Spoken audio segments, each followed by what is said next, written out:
Act as if you already had it all. Enter life with the posture of someone who does not wait, but already possesses.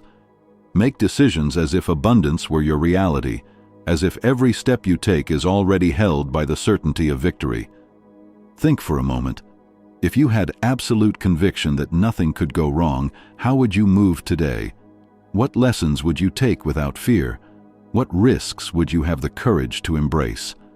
That is the secret.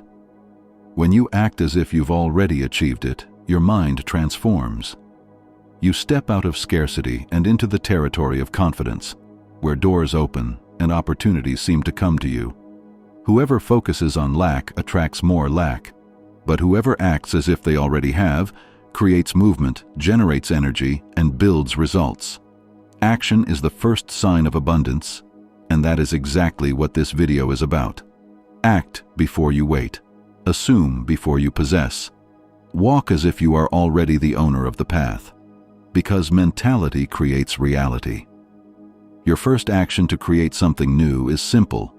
Write it here in the comments. Today I start to act. I am Stoic. Mainly, if you never comment, because that is the first wall you knock down. Inertia. Without action, there is no transformation. And before we begin, I only ask you two things. Subscribe to the channel and leave your like. Now, let's get started.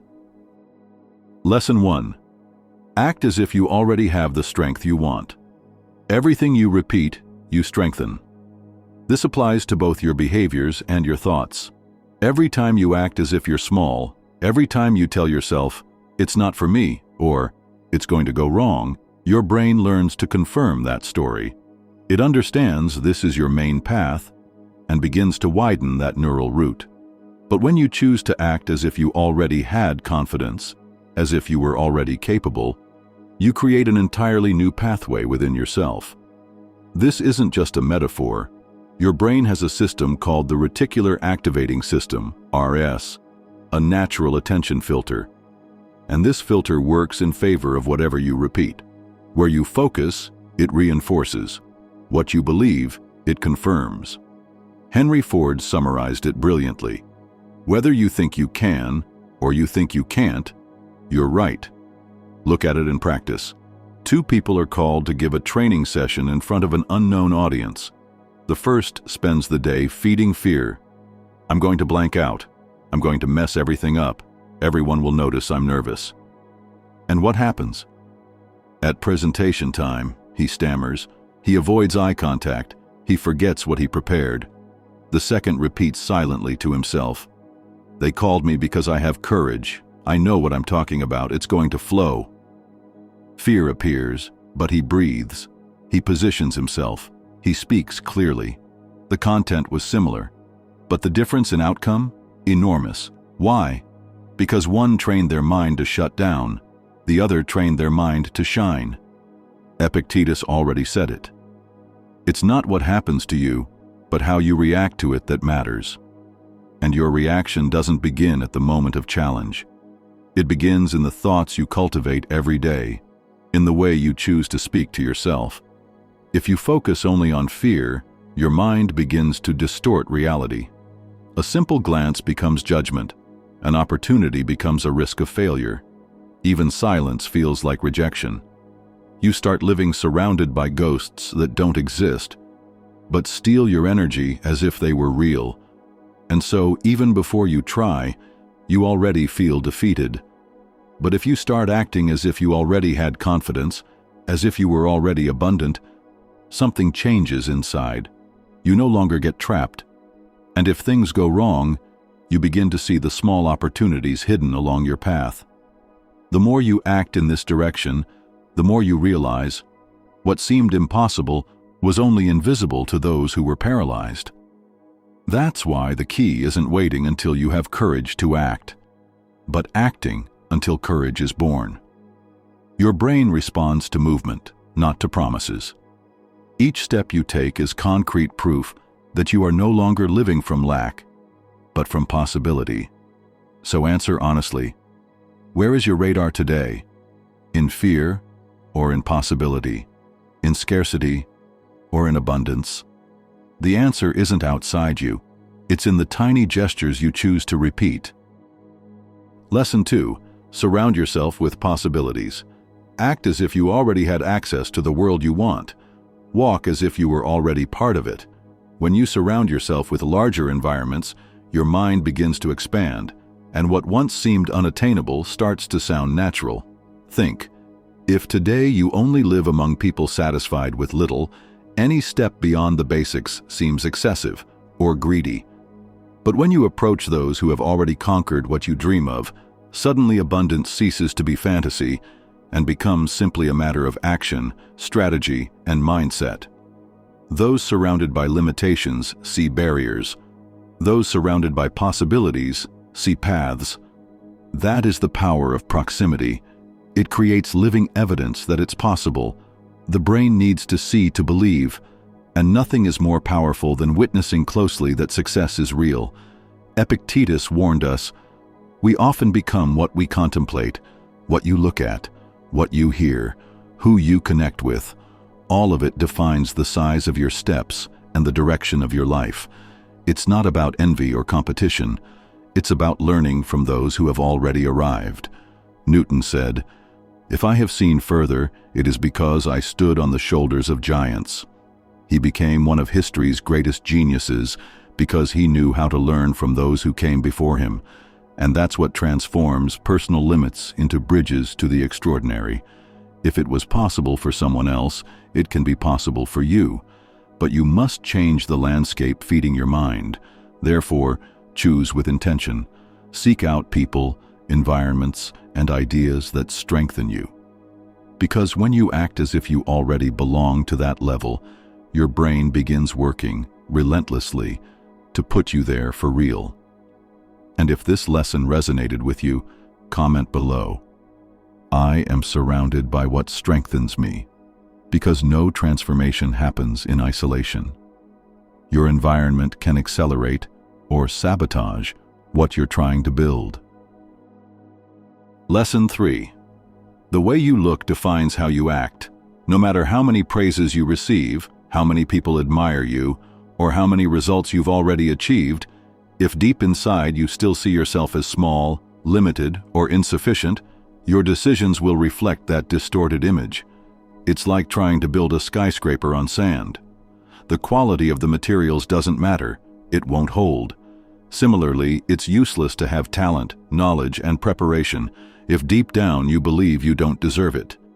Because that belief sabotages you at the most critical moment. You remain silent when you should speak. You accept less than you want. You apologize even for existing. Think of a simple scene. Someone enters a job interview feeling inferior. Their voice is weak. Their gaze is hidden. Their body shrinks. The interviewer doesn't perceive humility. They perceive insecurity. And the opportunity slips away, not because the person wasn't capable, but because they acted as if they didn't believe in themselves. Now imagine the same person, same skills, but a different posture. Head held high, voice clear, firm presence. They're not pretending to be perfect. They're choosing to act as someone in growth, someone who already believes in their own strength. That attitude changes everything. Epictetus said, "Nothing great is created suddenly." And that's true for you too. You don't need to wait until you have all the answers to act with confidence.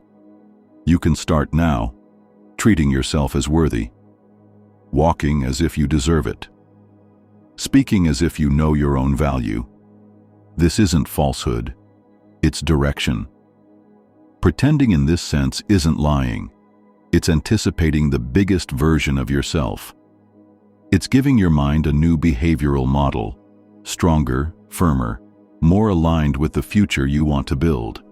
Because if you continue seeing yourself as fragile, your actions will shrink along with that vision. But when you begin standing tall with presence, positioning yourself firmly, and respecting yourself, you send a silent message to the world. I am bigger than what they tried to make me believe. At that moment, your beliefs, your pains, the difficulties life imposed on you, none of that defines who you are. Your past does not define your size. You are not what happened to you. You are what you choose to do from this moment forward. Every new action is like changing a mirror.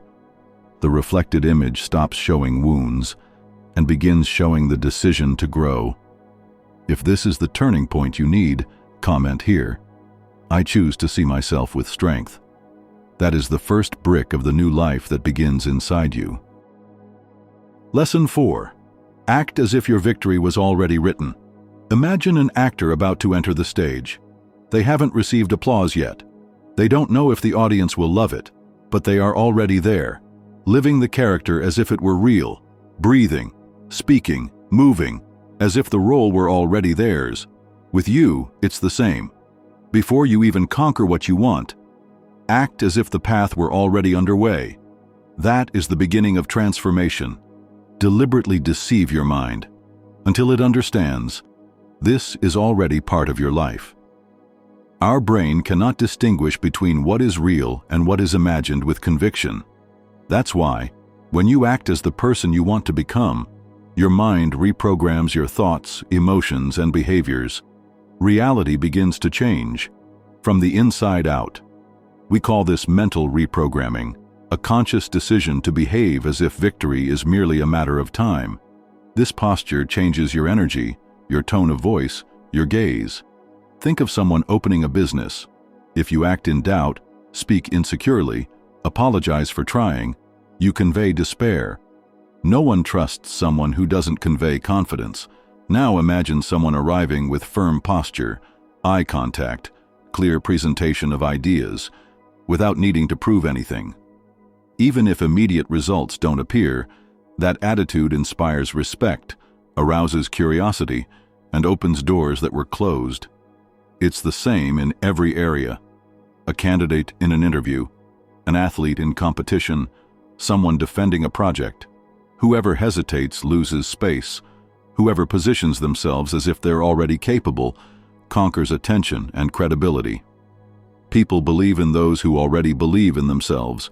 That's why Marcus Aurelius reminded us, what prevents action drives action. A diamond doesn't exist without pressure, just as you don't grow without challenge, fear, doubt, and others' judgment. These may be exactly the scenarios you need to reveal your strength, but only if you take the first step. Attitude comes before conquest. Don't wait for guarantees. Act like the one who has already decided to win. If today were the day everything began to go well, how would you behave? Then start like this. Pretend confidence until it becomes natural. Pretend clarity until it becomes real. Act like the one who already won, because then victory ceases to be a distant dream and becomes inevitable. And if this mental shift has already begun within you, comment, I am training my victory, because everything you repeat with intention begins to become reality. Lesson 5. Force yourself to have a posture. The world perceives who you are long before you utter a single word. Your body, your posture, your gaze. Everything already communicates how you see yourself and how much you believe in yourself. The body is a silent, powerful discourse. You either reveal yourself as the owner of your own life or as someone who apologizes for existing. If you walk with your head down, avoid eye contact, speak with a trembling voice, and occupy little space, you're not only showing insecurity, you're reinforcing it within you. Because every gesture of weakness teaches your brain, I am smaller than I really am. Now imagine the opposite. You wake up in the house you always dreamed of. You put on clothes that highlight your best version. You get into the car you wanted, and you head to the most important meeting of your life. What would your gaze be like? Your walk, your voice. That posture doesn't have to stay in the future. You can bring it into the present. Every step you take, as if you were already a winner, shapes your mind to believe that victory is already yours. And when you believe it, others begin to believe it too. Your brain observes what you do and adjusts your self-image accordingly. That's why raising your head, holding eye contact, and speaking firmly are attitudes that transform more than they seem. They are reminders to your body. You are in control. You already live like someone who has conquered. Epictetus said, "No man is free if he does not own himself." Mastering your external expression is the first step toward aligning your life with the abundance that already exists within you. This isn't about pretending to be someone you're not. It's about acting as if you were already who you are becoming. You don't need expensive clothes, but you do need presence, firmness in your gaze, steps that carry purpose, because whoever walks as if they already know their destiny inspires confidence, even if they're still halfway down the road. Today, observe your posture, your tone of voice, the way you walk. Ask yourself, does this reflect the abundant, confident version I am building? Or is it still a reflection of the old version that no longer makes sense? Transformation begins in the body, but it is consolidated in the mind. Lesson 6. Change the voice you hear in silence. You don't wait for your house to catch fire before you go get water. So why are you still waiting to break inside before you start treating yourself with respect? The way you speak to yourself shapes your confidence. And it is precisely here that many become their own worst enemy in transformation. Do you want to change? Change the tone. Speak to yourself as you would speak to someone you love deeply. Cheer them up instead of sabotaging them. Because the voice that echoes inside your mind every day decides the destiny of your life. Enough with repeating phrases like, "I'm terrible at this. I'll never make it. There's no solution for me." How many times have you said these without even realizing? These words seem small, but they become the soundtrack of your mind. The brain doesn't debate whether they're true or false. It simply records and reacts. Repeat them enough, and a lie becomes a belief. This is neuroplasticity. What you repeat, it reinforces. What you reinforce, it transforms into habit. The greatest discovery? By changing the way you think, you change your life. William James said it. The greatest miracle of our nature is the ability to remake our lives by changing our minds. That means every inner word is a brick. You can use it to build the bridge leading to the future you want, or to construct the walls that imprison you. And this is exactly what happens in practice. Imagine someone who decides to study again after years. They buy materials, start classes. On the first mistake they hear, "You're too old for this. You don't even understand the basics." Result? They give up. Now imagine that same person hearing, "Every beginning is difficult, but you've already taken the first step." Making a mistake while trying is 1,000 times better than never starting. Do you notice the difference? This isn't cheap self-help. It's internal support. It's behavioral science. Epictetus already said, "Your mind will be the way you shape it." Shaping the mind begins with the voice you cultivate. If you call yourself incapable, your brain believes it. If you remind yourself, "I am learning," your mind relaxes. That changes everything, from how you study to how you face your mistakes. It's not about being indulgent, it's about being fair. Be like a coach, firm, but never cruel. Correct, but don't humiliate. Lead, but don't destroy. The voice you choose today defines the life you'll live tomorrow. So make a new commitment to yourself. Leave it in the comments. I am changing the voice that lives in me. Because those who learn to treat themselves with respect begin to conquer things that once seemed impossible. Train your body and mind through small renunciations. Choose to pay the price now, because the bill of regret is always more expensive. Do you want to be disciplined? Then wake up like someone disciplined, even when your bed feels like a magnet. Do you want to be recognized for what you do? Then study, train, repeat, even when no one is watching. Do you want a future of freedom? Then manage your money like someone who is already free. Make cuts, adjust, say no to things the weak cannot refuse. You don't need to wait to conquer, to start acting as if you'd already arrived. It's the opposite. It is precisely when you act as if you already had that you begin to become that. Think of an athlete. They don't yet have medals, but they already live like a champion. They train tired, sleep early, give up comfort. It's not the title that makes them act this way, it's the behavior that builds the title. Marcus Aurelius said, "What is difficult to endure becomes valuable when it is overcome." Sacrifice isn't just giving up, it's a silent statement. I know where I'm going. The mistake is believing sacrifice comes after success. The truth? Sacrifice is success in construction. Every time you choose the hard thing now, reading instead of distraction, the gym instead of the bed, silence instead of impulsive reaction, you're laying a brick in the future you want to live. Now ask yourself, if I were already who I want to be, what sacrifices would I make naturally? Start with those. If you don't know the answer, look at those who've already arrived there. How does a healthy person live? How does a businessman think? How does a calm person react? Because every difficult choice you make today is proof that you are already that person, in essence. So comment here, I am making the sacrifices of the person I am becoming, because you keep ideas, opinions, and talents locked away until you forget what it means to act freely. But here's the truth. All those who became something greater already felt this same discomfort.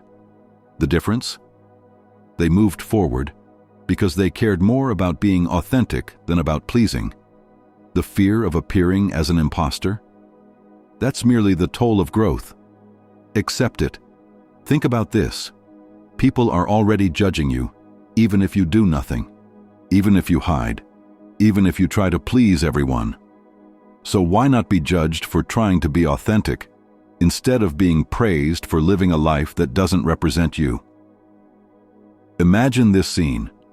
A woman dreams of creating a cooking channel, but never records because she hates her own voice.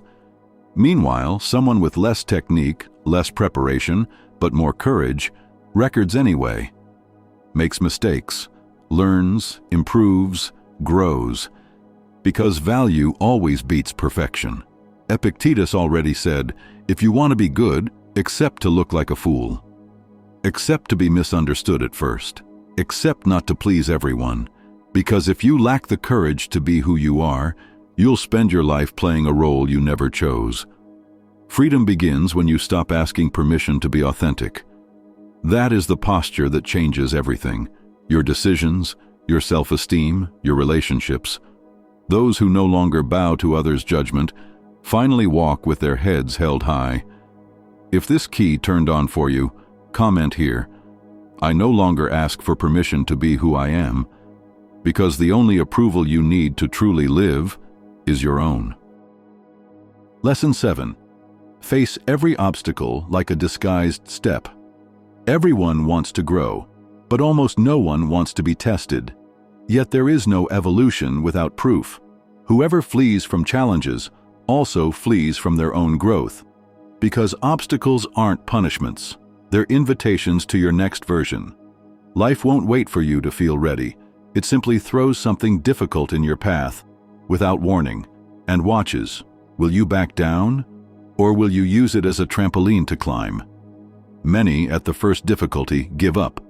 They see the obstacle as a threat, a personal attack. Others breathe deeply, adjust their focus, face it as training. Maybe they stumble, but they stand up. And that's exactly what separates those who only try from those who manage to win. Think of a marathon. At the start, everyone seems strong, confident, prepared, but the truth reveals itself on the steep climb, the one that demands everything.